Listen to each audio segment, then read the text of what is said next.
નવસારીમાં હીરા ઉદ્યોગમાં ચાલી રહેલી મંદી વચ્ચે રત્ન કલાકારો દ્વારા ભાવ વધારાની માંગણીએ જોર પકડ્યું છે। શાંતાદેવી રોડ પર આવેલી સહજાનંદ એક્સપોર્ટ હીરા ફેક્ટરીમાં રત્ન કલાકારોએ આ માંગ સાથે હડતાળ શરૂ કરી છે। ફેક્ટરીમાં કામ કરતા 700 થી 800 રત્ન કલાકારોએ કામગીરી બંધ કરી દીધી છે, જેના કારણે ફેક્ટરીનું ઉત્પાદન ઠપ થઈ ગયું છે। રત્ન કલાકારોનું કહેવું છે કે મંદીના સમયમાં તેમની આવક ઘટી ગઈ છે અને તેઓએ ભાવ વધારાની માંગણી કરી હતી, જો કે ફેક્ટરી માલિકે ભાવ વધારાની ના પાડી, જેનાથી રત્ન કલાકારોમાં રોષ ફેલાયો છે।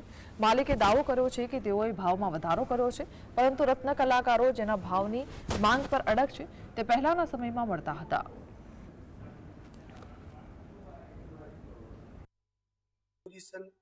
થોડું વ્યવસ્થિત સુધરું। દિવાળી પહેલા અમારે મિક્સ ચાલતું જાડું ઝીણું। કારીગરો ભાઈઓ માટે મેં અત્યારે એમ વિચાર્યું કે 10 થી 15% જે માલ જાડો આવે છે એનું હું થોડું એને અલગ પ્રાઇસથી આપું। પણ માર્કેટની સિચ્યુએશન એવી છે કે રફના બહુ પ્લસ માઇનસ ભાવ જાય છે, સ્થિરતા નથી રફની।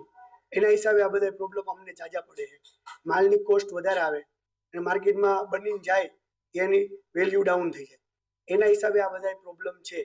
કારીગર ભાઈઓ માટે એટલી જ વિનંતી કે સમય અત્યારે આ બધા માટે સારો નથી। ઇન્ડસ્ટ્રી બહુ પહેલા પ્રોડક્શન હતું એના કરતાં અત્યારે 30% પ્રોડક્શન। કલાકારોને આટલી તકલીફ છે, હરેક શેઠિયાને વિચારવાની જરૂર છે કે અમને ભાવ વધારો કરી આપે। અમારું ઘર ચાલતું નથી, ભાડા ભત્તા, લાઇટ બિલ, ગેસનો બાટલો, છોકરાને ભણવાનું આટલી તકલીફ પડતી છે કે આ લોકો જૂનો ભાવ અમને વધારવા માટે મજબૂર કરી દીધા નથી।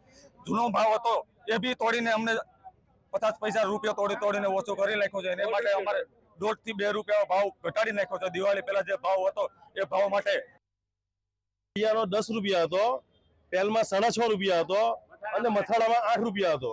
હવે એ ભાવ ઘટાડ્યો, અત્યારે મથાળામાં 6.5 રૂપિયા ભાવ છે, તળિયામાં 8 રૂપિયા અને 70 પૈસા છે અને પેલમાં 5.5 રૂપિયા ભાવ છે। અમારો જે જૂનો ભાવ છે ને એ ભાવ અમને કરી દે તો કારીગર બધા બેસી જાય। બીજો અમારે કોઈ પ્રોબ્લેમ છે નથી, ખાલી અમારો જે જૂનો ભાવ છે એ ભાવ થઈ જાય।